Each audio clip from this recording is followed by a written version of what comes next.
And we're back. Game number 2 of our second best of 3 of the day. It's RoX.KIS coming out party, and, well, it's been a little not as planned. If you happen to ask them, I'm sure. They've lost 3 games in a row, dropping their first series to Na'Vi on the day, and now 1 game away from dropping the second as well and starting out 0-2 in overall D2L Western Challenge play. So this is their last chance to have any sort of a shot at breaking even and not starting out in the absolute bare bottom of the cellar, along with some of the other teams that have struggled so mightily here in our very stacked and very packed field of 8 Western teams, the best in the world. I'm your host here at AC Chambers. Welcome in once again, Trout, to help break down the draft and lend his insight and analysis. RoX leading off with the Invoker and the Centaur. Gonna have Cloud9 snagging the Ember Spirit this time around, and the Tree to go right with it.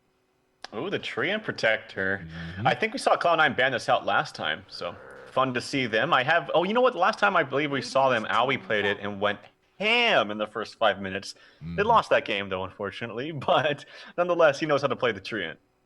Yeah, absolutely. And we've seen AUI go berserk on the hero before. There's just some guys who just get it.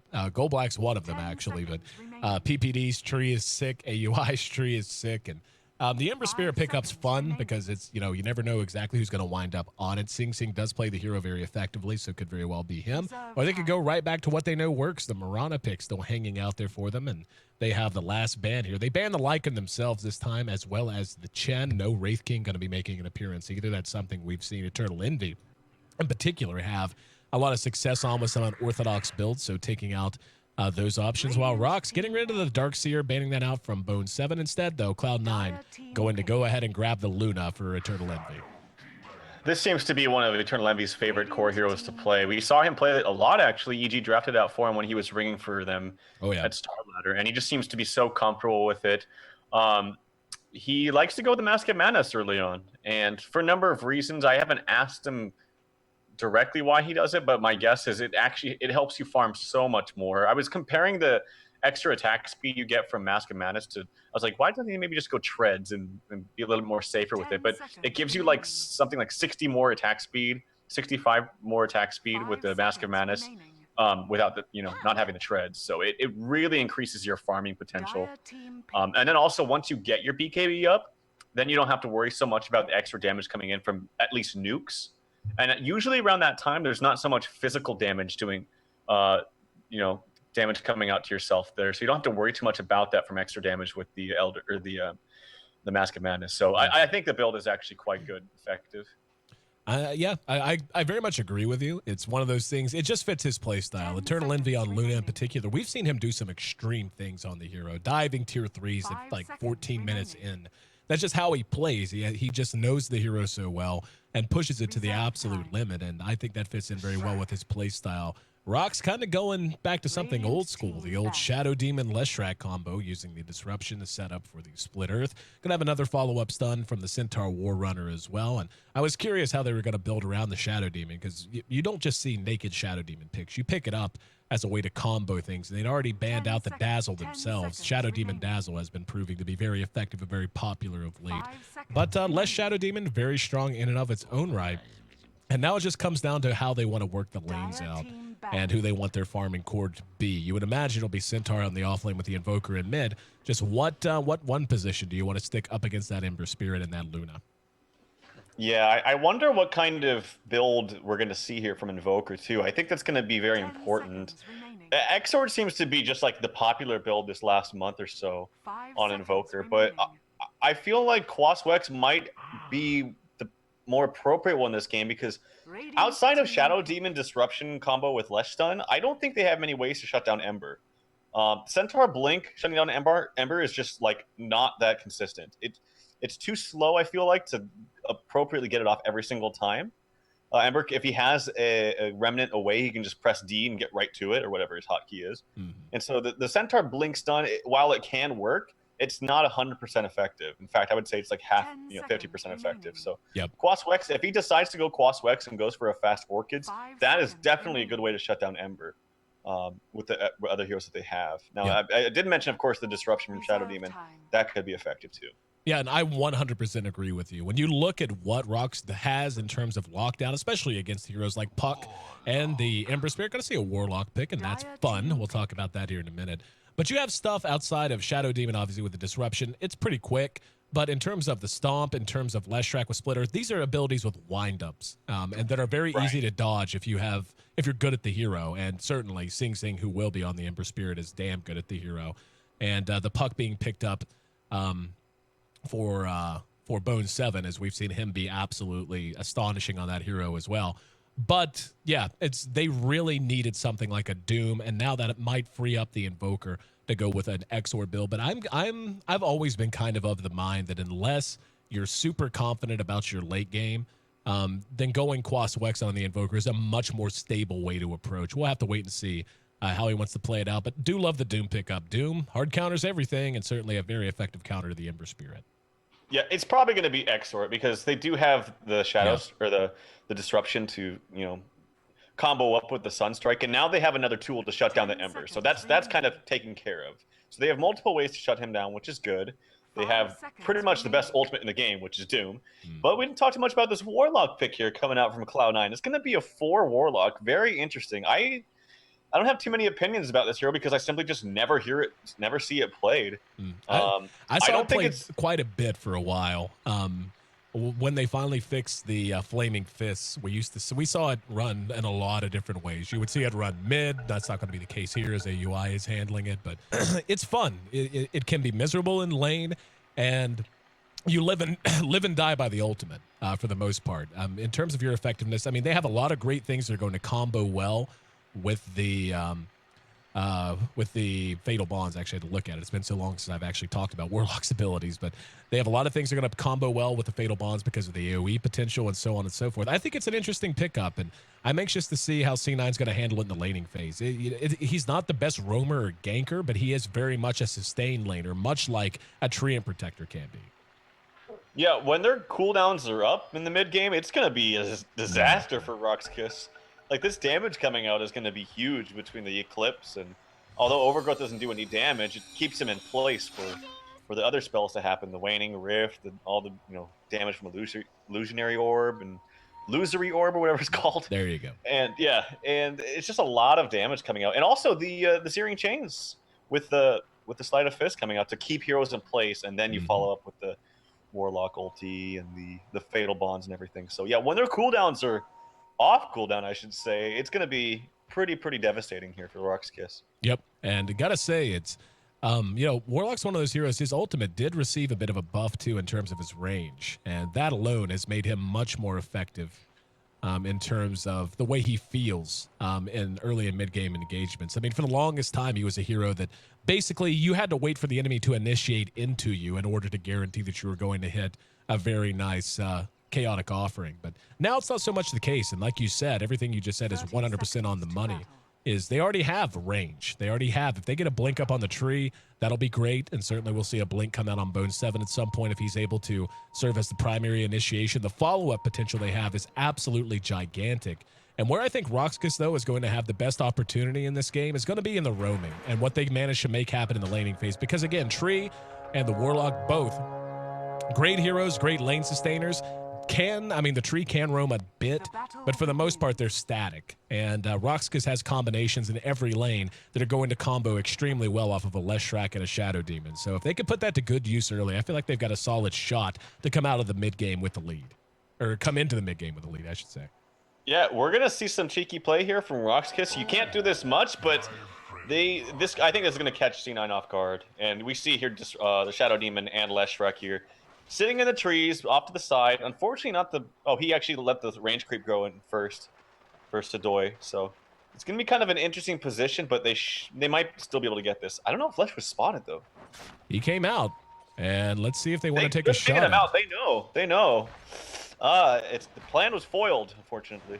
Yep, Goldblack came out, and the illusions from the tree spotting it out in mid. Worth mentioning BT dubs. But it is Envy in mid. It's not going to be Sing Sing, as we saw. He's in lane farming up the Ember with the help of Pylai Die. This is going to be a 1-2-2 approach coming out of C9, and I like this usage of Warlock a lot. This is really going to make life difficult on the Invoker.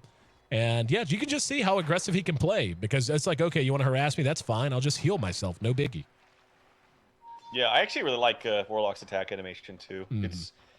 It's kind of fast and just Very, very effective. And this is going to work out. Oh, here comes a disruption, but no one else really nearby. Goldblack not in time with the stun. Stun way off the mark. A little Snowy wishful thinking there. Yeah, he thought maybe if he goes left, he gets the kill. Oh. And a very, very easy first blood. That was just 633 was just so low, took too much damage, and Envy comes in with a kill. So that is not a good way to start out here for RoX.KIS, giving her first blood to a Luna who's in the mid lane too. So nice start here for C9. And you mentioned the lanes, how you like how Ember's bottom. I like it too, because he is much harder to kill than the Luna. Well, just have it. It's such a good usage of the Warlock. Again, you know, Warlock kind of a sustainer early on, unless you want to do something like solo mid him, which you don't see that much often. Here we go, disruption, Goldblack. Oh, he actually had it disjointed. The searing chains were there. Pylai Die eating a lot of damage though, and RoX should be able to get this one and do. As Goldblack did fall back. It was a fairly nice play out of Sing Sing to make him work a little harder for it, but still 3-on-2 tends to favor the party that's in the majority. And we can see here in mid, in the meantime, Invoker has 0 CS. 0 CS for an Invoker at 2.5 minutes in, and he's gone Exort. He's in trouble. Loosen Beam, nope, don't even need it. 1 auto attack, that's 2 deaths on him, and C9 is dominating this middle lane. Well, look at the damage they have. Like Envy, he hits for 84. When he was around Warlock, he hits for pretty much the same. And also, when they close the distance there in mid, Invoker's movement speed is piss poor in the beginning. Like it's 285, yeah, 280, actually lower than I even thought. And Luna's, for example, is 330. It's like the highest in the game, I think, behind CK. I'm not 100% sure. Close. Envy up to top, and that's going to be another kill. Easy. Wow. And this one might be over before it begins. Down at bottom, RoX is going to lose another one. As Sadoy trying to eat his way through, and Pylai Die's nope. Road's closed. There's a stomp to try and make him work a little harder. And he's going to get some help here. Wow. They kited that out long enough. There's a leech seed. Disruption behind the fight. Let's see if he can catch him. 1 auto attack might be enough to do it. There's a nice splitter from Goldblack that buys his buddy some time. So that's why you never give up on a play. Looked like he was dead for sure, but juked and bought time for his team to come helping out. He makes it away. Still 3-1, C9's lead. Yeah, well played by Sadoy and the rest of them down there. Able to save his life. But looking at last hits, I haven't pulled up this chart yet, but I imagine it's going to go in favor of Cloud9. Yeah, Puck in the offlane. I haven't even looked at that or talked about that, but he is just bowling around solo. Envy's still up here. Might get the kill. A couple more auto attacks. Yeah, very easy kill for Bone7. He's up to level 5.5 now in this Puck. Yep. And same for Luna, by the way. And AUI, in the meantime, has just been hanging out by himself in mid, and he's level almost 5 as well. The experience for sure is out of control. Just look at the experience graph. 5, 5, 4, 4, and the highest elsewhere is 4 for all of RoX.KIS. The Invoker is level 3. He has finally had a little room to operate since Luna backed up, and now he's found a DD. Help's going to be on the way in the form of Yol. And let's see if he'll be able to prevent any kind of extra catastrophe. He's in trouble. Wrong place to be. Summons a Forge Spirit. There's going to be an upheaval to slow him down. There's a disruption to buy some time. Turn around on the Sunstrike and the Cold Snap. And this would be a big kill if they can get it. However, the tree armor there to keep him up and running. So AUI trying to be cute with the upheaval. Still unable to secure the kill. At the very least, RoX.KIS is trying to stop the bleeding, but still a long way to go. As Envy's not done. He's just roaming now. This is a roaming Luna we've seen for the first 5 minutes of this game. Well, he's fast too. He's got boots, and he's doing it where other heroes don't. So, like, Doom, he's 290 movement speed. Luna, 380. Oh, this is Coil. an easy kill. This is an easy kill. Yep. Envy right there. Coil will use the stomp to try to buy some time against Bone7. However, there's going to be the orb. A couple of auto attacks should do it, and Scorched Earth kept him up a little bit longer, but not nearly long enough, as Bone7 and Envy both now. As we saw, Puck at level 7, Envy's at level 6.5, and down at bottom, even though it's been 3 versus 2, we have not seen RoX.KIS really capitalize on it. No, and Sing Sing's actually still got 12 CS under his belt, which is pretty good considering the volatility of this trialing. Like, this is pretty scary. Lesh and SC, it's nothing to scoff at, but he's managing to get his CS where he can, and he's managing to stay alive. Hasn't died yet, so he's doing very well for himself. We saw him last game just dominate in a matchup that was pretty good for him, and now we're seeing him in this game where he's able to survive and get good CS where it's a lane that's very bad for him. So well played both games so far for Sing Sing. 4-0 in the meantime for Envy too. So whenever your 2 cores and your 2 stars are making things happen like this, it's got to be a pretty comfortable situation to be in. FaZe and Bassie already done on Envy, and BZZ is terrified, as he should be. This roaming Luna is #1 in terms of net worth, by the way. And we'll see if he wants to engage. He is thinking about it. Yep, here he comes. He's got Eclipse. There's the ultimate and the Eclipse to secure yet another kill. What do you even do at this point? He got off the cold snap, and it's really making zero difference. I'm a little shocked that RoX hasn't rotated more from bottom up to mid and up to top to try to help, because that bottom lane just hasn't accomplished anything. And in the meantime, they have just been ransacking top and mid. Yeah, or I think they could have earlier smoke ganked the Warlock too, or even the Luna for that matter, as they're really pressing the issue here. Meantime, Puck gets a solo kill up top, and Yol trying to do everything he can to stay alive, but the phase boots is too strong. He's gonna maybe try to suicide to Roche, but no, nice last hit from Envy. He dodges the stun from Godblack, not able to connect. He's pinging him out. Yep. Dark Green coming with the backstab. Sadoy not able to get there in time. Yep. Sadoy still trying to chase him down. Not yet level 6, doesn't have Stampede. And I don't know that chasing Envy at this point is the right call, guys. He is over leveled to hell, and here comes Sing Sing. Easy kill, easy life. There's going to be a stomp to follow the split earth. But Sadoy has to clear out very quickly. Pylite dies in some trouble here. And trying to survive. Here we go. He's pulling back.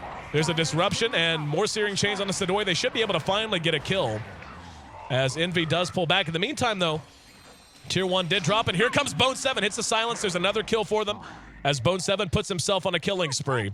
He's 3-0, 6-0. That's 9-0 between Bone 7 and Envy alone. If you factor in Sing Sing, that makes them 10-0 just between those three heroes. Don't know that you can ask for a better start to a game.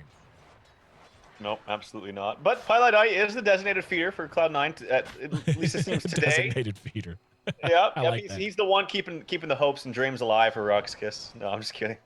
But he's still been able to do somewhat with the nice living armors where he needs to. And I was going to mention one thing. Oh yes, I'm so happy to see this upheaval build from Owie. It's so fun to watch. People just like they just look like they're walking through mud. Oh, go black! Watch this. Look at how slow he's going to be. And that's Pylite Die.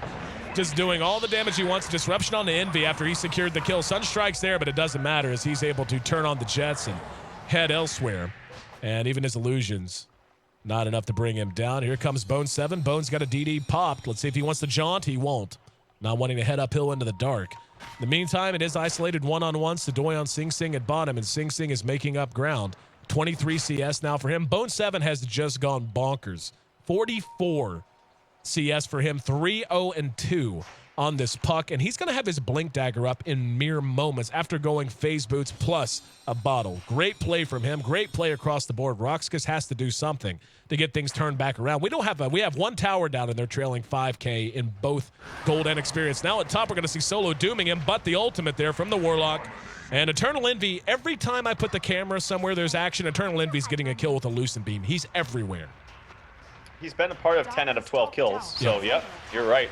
He only has 16 CS. Yep. I wouldn't be surprised if we see more kills on him than CS in general. Yep. That would be funny. Here comes an ultimate. It's going to connect. Oh, one more double kill. Envy's godlike at 9.5 minutes in. There's a stampede. And trying to follow it up, all he could do is buy time to survive. And he's going to have to fall back. Oh, he missed him with the upheaval. It's very, very close. But another tower drops, and yeah, I think you kind of hit the nail on the head, man. He's not farming creeps. He's farming heroes and making it work in the process. This is, I don't even know. What's the game plan if you're RoX.KIS? I mean, your Invoker has been shut down so completely that he's hardly a part of the game plan at this point. I don't know, man. It's really hard to say because Envy is just on a killing spree. He's showing absolutely no mercy this game, and every single time his ultimate's up, he's capitalizing on it, and he's getting kills. He's getting multiple kills. Living armor up, save him up top. Doom is off cooldown for 3 seconds. But to answer your question, it's very difficult, actually, to answer your question because they don't have really anyone doing well. The Centaur, I think, is the one that's doing well. He's got a nice early blink, so I think it's centered around getting pickoffs every single time the Stampede is up.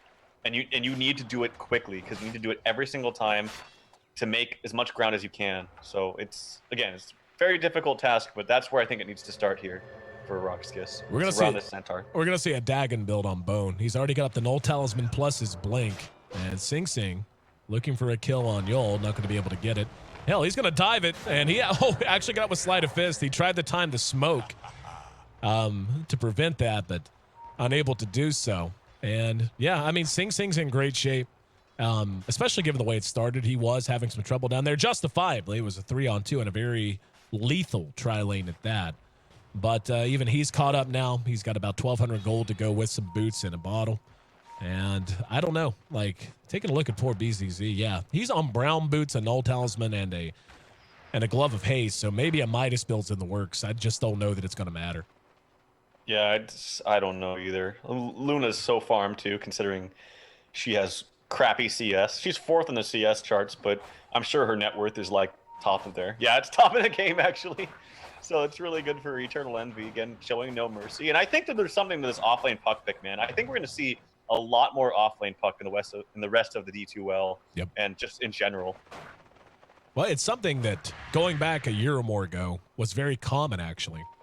Used to see more offlane puck than you did mid for a while there. And you have to go back way far, like TI 2 times. But yeah, I mean, it's always strong. And especially if, depending on how you want to lane it, if you can guarantee it's isolated one-on-one, if you expect an offensive tri-lane or whatever, there's no reason not to do it because he is such a strong one-on-one laner against almost every hero in the game. And we're going to see him go ahead and get a haste rune. See if he wants to engage off of it. Obviously has coil up. He's almost got level 2 coils. He's just short of level 11 right now. Taking a look at Envy. Yep, they're just going to go bottom. Looks like they want to try to engage off of this. Pylite dies there. There's going to be a 2-man coil. Sing Sing's there and the overgrowth on target. BZZ next on the list. He drops solo. Just now has the coil expire. Gets the stomp off. Couldn't even get the doom off. No, he actually did. He may end up killing Sing Sing because of it too. It's going to be rather close. Up atop, Envy doing work on the top tier 2. And taking a look at Sing Sing. Nah, he's fine. Hell, never mind. For some reason, I completely forgot Living Armor just basically laughs in Doom's face. Yeah, he was actually gaining more HP than losing it from Doom, yep, when he had the heal up from Warlock as well. So, yep. And Yol going to be forced to TP away. They're losing towers pretty much everywhere. They're going to get this tier 1. And up atop, Envy still can barely be engaged into. They're trying to chase him down with Sadoy and Gullblack. He did use his Eclipse trying to get a solo kill. But Sing Sing now heading up there. We'll see if he's going to engage or at least run into them. This is so much damage. Oh, he's able to get some extra movement speed. There's a stomp canceled. And Envy, oh, they're beautiful searing chain. Sing Sing, right place, right time. He's dominating, and that's going to be another kill for Envy. No, actually, Sing Sing ends up taking it with a double kill. I think this is over, man. Like, I'm sorry to say it this early on, but I don't think there's anything that RoX.KIS can do. It's hard trying to say that because you want to be optimistic. And yeah, GG's come out. I totally agree with him. Yep. Very well played by C9. I'm very impressed.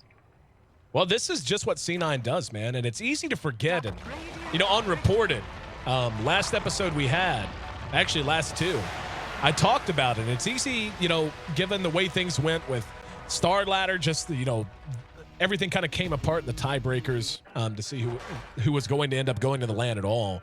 And it's easy to forget just how well C9 has played everywhere. They're looking great in D2L play, and they were at the top Dream League. For a long time, they're at top of Star Ladder. So just because they slump a little bit, C9 has a legitimate claim for the most dominant team in the West. They, Empire, maybe arguably a couple of others, but for the most part, depending on the time frame you look at, C9 is just so damn good. And RoX.KIS got a taste of it here. I mean, just look at the way things finished out. 500 overall gold per minute for a Luna that pretty much didn't farm. Ended up with 40 CS by the end, but for the most part was farming heroes. And compare that to, yeah, poor BZZ on that Invoker, man. 227 his overall GPM. They just destroyed him mid with that duo of Warlock and Luna. And then it was a roaming Luna. Like, there's really no other way to say it. She spent much more time wandering from top to mid than she did actually in either of those lanes. Yeah, well played by Bonestep in this game, especially in the early parts of the game. But I would say that I am so impressed with, like, Eternal Envy, especially this game. Like, he made the most out of the situation that he possibly could have. Dominating mid, finding a rune top, making himself useful top where he knows he has an opening, and that's just the mark of a good player. Not getting set in a lane. Like, your mindset is, okay, we're going to dual lane mid, I'm going to farm mid and sit mid, and that's what the lane assignments are, and that's what I'm going to do. But when you know that there's opportunities for kills elsewhere, it's good to just react quickly and do that instead of just thinking about, you know, after the fact, and maybe I could have done this. He just does it. And he's finding an opening where he could get some kills, gets a lot of kills actually, because he's 9-0-5. And also just well played by Sing Sing. He was fantastic last game. This game, very, very difficult lane, but he made it work. Didn't even die once. No. And still farmed decently well. So very, very well played by C9. And in particular, I think Eternal Envy and Sing Sing really impressed me today. Yeah, Ken could not agree with you more, my friend. And not the most auspicious start for RoX.KIS and D2L players. Again, this was their debut day, their debut doubleheader, as it were.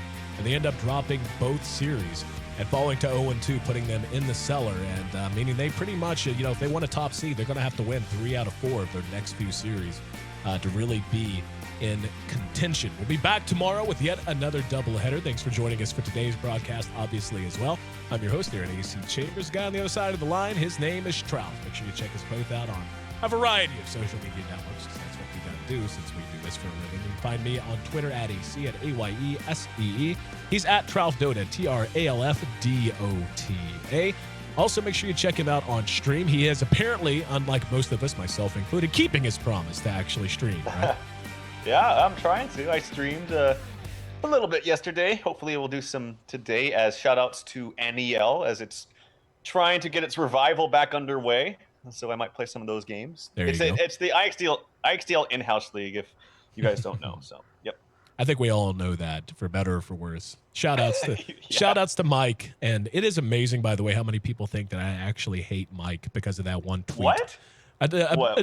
Mike and I have been friends for, he was one of my first good friends in Dota, going back to TI2. And there was a back-and-forth tweet. He made fun of my hat that I am still wearing. And, yeah, it's not a fedora, by the way, nerds. Made fun of my hat. And I tweeted something back to him that I would just say to him in person. But I think just the fact that I don't normally tweet publicly those kind of things, people were a little shocked because it was a little bit of a rude comment. But anyway, love you, Mike. This is for you. All my love to you and all my love to the IXDL or whatever its current incarnation happens to be. Once again, guys, thanks again for being part of the broadcast. Any final thoughts on the way out the door here, Tralf? Not just super impressed by Cloud9. They looked. I know RoX.KIS is kind of in a little bit of a slump, and unfortunately they didn't have the best showing in StarLadder. But I think nonetheless it's more of Cloud9 just playing way better than I recently saw them. So good, yeah, well played by C9. GG, well played indeed. Again, C9 rolls 2-0, as does Na'Vi. They both improved their record. Na'Vi finishes up with a 5-2 record, as their last series was today here in the Western Challenge, and that's going to cement them for sure into playoff contention. Just a question of how EG finishes, whether they'll be a 1 or a 2 seed. And I guess technically RoX.KIS could make a run, but for the most part, Na'Vi's guaranteed to, at the lowest, be a 3 seed, so they'll be in the playoffs, as will EG.